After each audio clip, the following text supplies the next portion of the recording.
Hi, this is Aaron Friedman, and today we're going to be breaking down the Friday slates for Draftkings and Fanduel college football. We have a three-gamer of um, all group of five schools, but we have Boise State, who's minus 200 to make the playoffs right now. So at least we have one of the better teams in the country. So I kind of just want to see what we get. Let's just do 10% randomization, but I just want to see what we get at first and see um, what kind of limiting we may want to do. So obviously Genti's on this Friday slate again, like last week, but he's $300 less expensive this week. So, and I think it's a better matchup. So I think I don't know if I project him this high. I think something closer to 30 with PPR is more sustainable, but I really like the running backs. Um okay, so this we're getting 100% quarterback in super flex. I think one thing you can do is you can make the case for Genti to be at super flex, not a necessary thing, but we have good options. I feel like there's nobody too expensive. So I think I'm more likely to play Genti than fade him because to me, it's like, who else are you paying up for? Um, Hurst has been pretty inconsistent, so I don't feel he has a 20-point team total, so it's not, I don't see this as some smash spot. Um, so you'll notice right now we're not getting any Danny O'Neal, the freshman quarterback for I almost said South Dakota State, for San Diego State. I kind of like this game as a game stack more than what we're getting here because I like the receivers. Polk's been if you were if you played Maction before, you'll recognize this name. I think he transferred from Toledo. Because of the head coach Sean Lewis, there's a few guys from Mac Country, including Marquez Cooper, who are now um, out there at San Diego State. So even though this game has the lowest, San Diego State has the lowest implied team total, that may not matter if they can get into the 20s and it's they're just passing the whole time. That makes Danny O'Neal interesting to me and somebody I want to have more exposure on than the field. Another big piece of news is this quarterback for USF. We don't think, and the projections show this, we don't think Byron Brown will go, but if he is in, he'll vault to the um arguably QB1 or 2. He's just a dual threat stud. And USF is favored by 2.5 over FAU. Fancher's a dual threat quarterback that I like. That Madsen's just pretty solid. Um and I think guys like Evers and with the pricing so tight between all the quarterbacks, I think Madsen's just going to eat up so much ownership. So that could be an interesting spot to get different. Um, but I feel like one of Madsen or Genti's doing well. So I mentioned that I thought 30 was a reasonable projection. So it's a three gamer. So usually I'll do like 65 or 70% exposure. Um, and I think even at 30, we'll still get a lot of Genti, even at the elevated price. Um, But yeah, there's nobody too expensive. I like Polk a lot as he's the top receiver for San Diego State. Louder's basically the running back too. Adkins has been disappointing. He's kind of tied into Brown, so he gets a boost if Brown goes, but at this price, he doesn't have to do much. I'd probably, I think it's fair. It's a fair price on DraftKings. On FanDuel, he's like might be the wide receiver 2 or 3 in terms of pricing. In Sheffield, you might recognize too if you've been playing a little bit. He was at Purdue and then transferred over to UConn, and who else is pretty cheap? Bennett's like kind of a complimentary piece, but yeah, I mean at this point, like you go down this far, and anyone like this is, unless there's a pricing error, is like a very small contributor. Okay, I do love the running backs. Obviously, Genty kind of speaks for himself. Campbell's really interesting. He's one of my favorite plays, and I guess he'll be popular around the industry. Joiners, fine too. And then I like Dukes in PPR and Robinson too. UConn loves to run the ball. So let's see what we get with the 70% cap.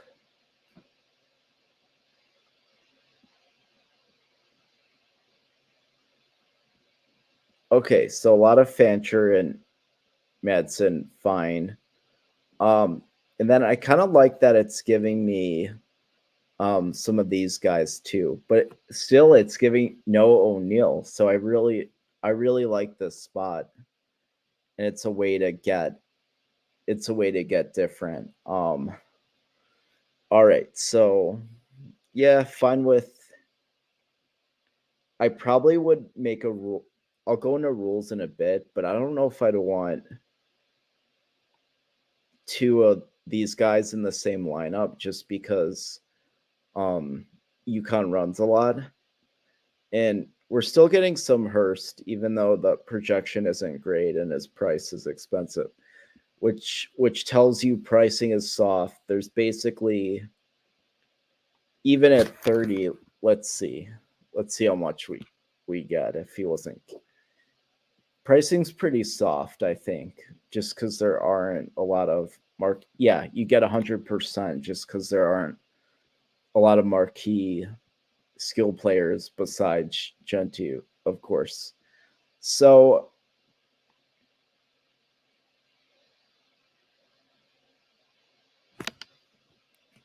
yeah, I don't know. It's like it would be one thing if it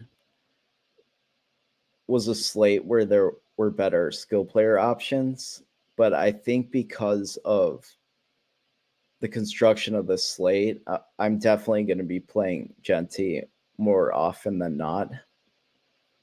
Just because you're looking for raw points. Even last week, he still got to like 22 points. I know it was like 21.8 on FanDuel, so maybe a few more with DraftKings and PPR. Um, all right, so now we have to get our O'Neal to get over the field. Let's see. So we are going to. I want Madsen with one of his receivers, and then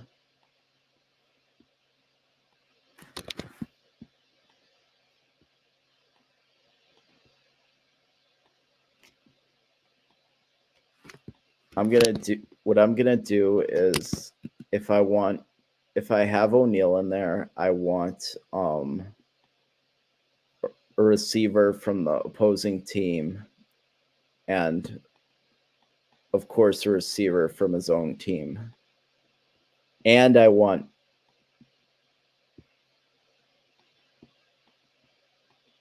Madsen, so we get, and I'm probably gonna have to So sometimes this is one thing to note for our subscribers, or I guess um, the buttons aren't enough.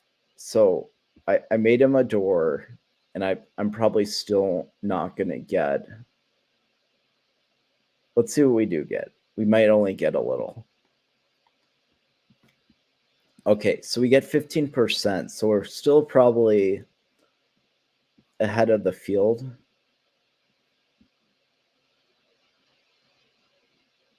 Um,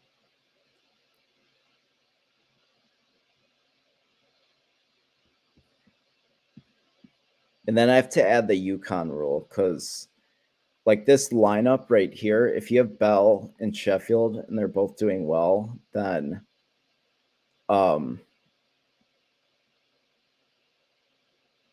there's a good chance Evers is too. But it looks like it's not happening too much.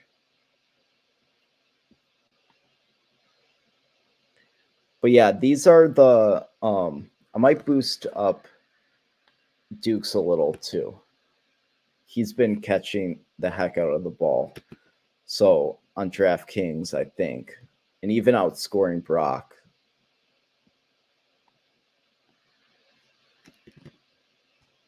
So that's, yeah, I'm pretty. Cam Camper, I think, is somebody I'm gonna. He had a floor game last week, so I'm gonna try to. That's somebody I'm hoping to be more interested than the field too. Okay, so our wide receiver rule, we're gonna do Skylar Bell exactly 0 wide receivers from the same team, and then same with Sheffield.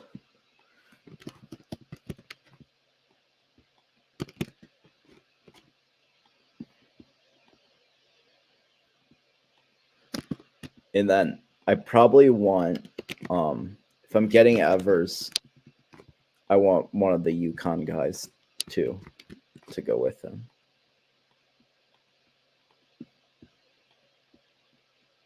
Okay. So kind of more rules than I usually do, but I think they make sense.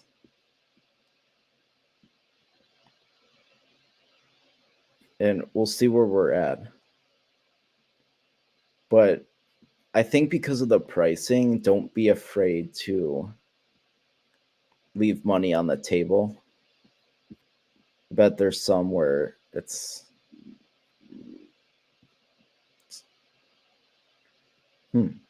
So this is a non-Genty lineup right here. It's kind of interesting. I kind of like this one. If Genty would probably need like an absolute floor game, even more than last week, but it's certainly possible. So this is kind of interesting. We have a few of these.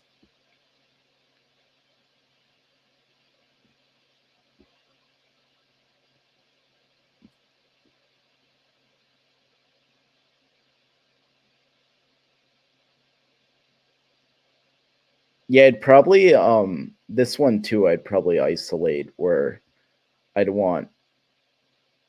This is like too many um Georgia State players without the quarterback. So I don't know. We're getting some good lineups. This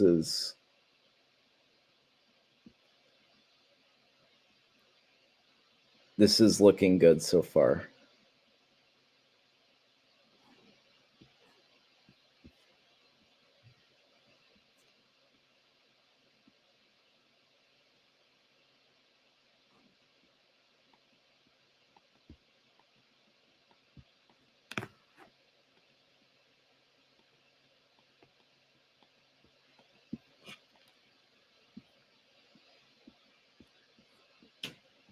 Um,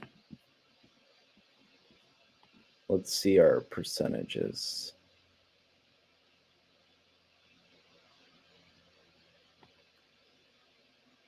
Okay, let me show some stats too. Okay, so O'Neill, this is a site I use a lot, cfbstats.com. It has all these nice filters so you can see, like, you can isolate some of the non-conference noise, like when they play a bye game and they just get smoked. You can see what they do versus a ranked team. So um O'Neill's played one ranked team, no touchdowns, so that doesn't bode well. But because he's a freshman, I feel like there's a lot of variance. He has improved.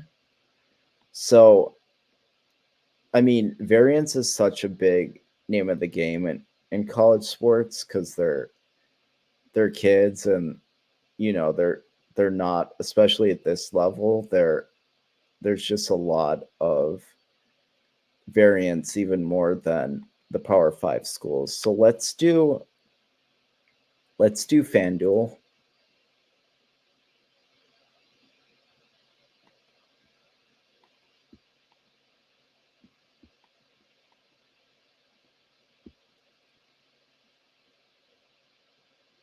Let me see.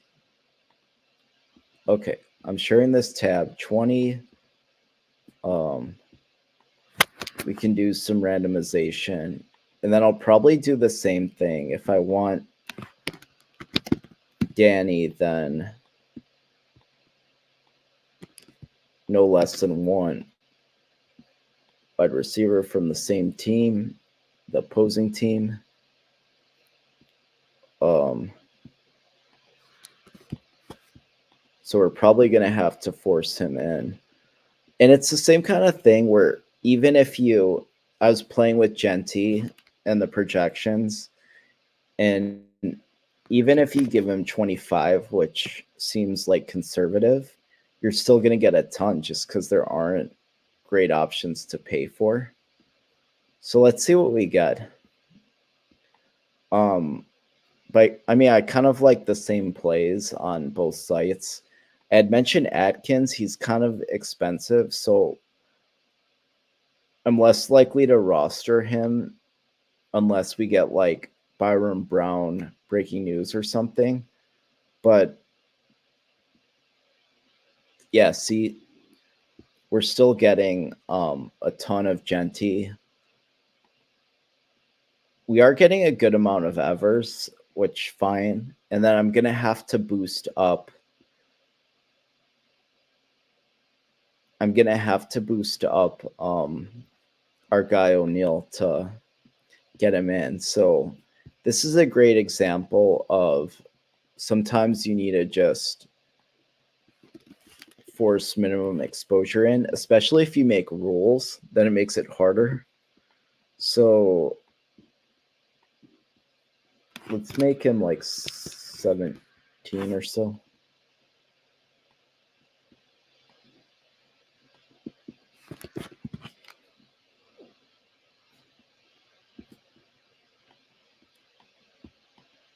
And then I think Madsen too, I'd want one of it's probably going to give me Camper or Louder from the same team.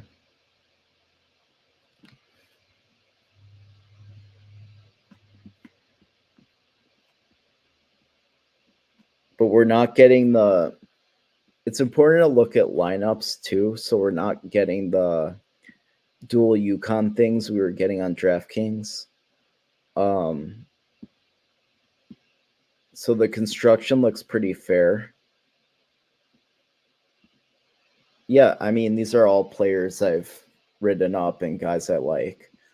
Where's my note on Hayes? How much Hayes are we getting? So Camper, again, somebody I want to boost up. Adkins, I'm fine with 10%. I'd want more if we got news on Brown. I think the Yukon guys are good cheapies on Fanduel.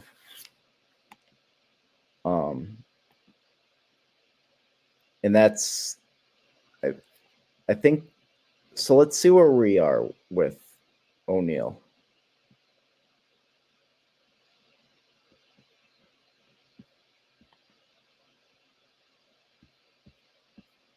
So it gave us 17%, and I'd have, I'd adjust it beyond the like button.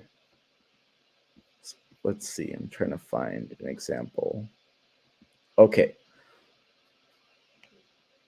So this is pretty good. This is kind of what I'd expect for a game stack. And so I think this one's interesting. So I'm going to keep playing around. Let me get some more clarity on Hayes at 20% and enjoy this slate and enjoy your Friday.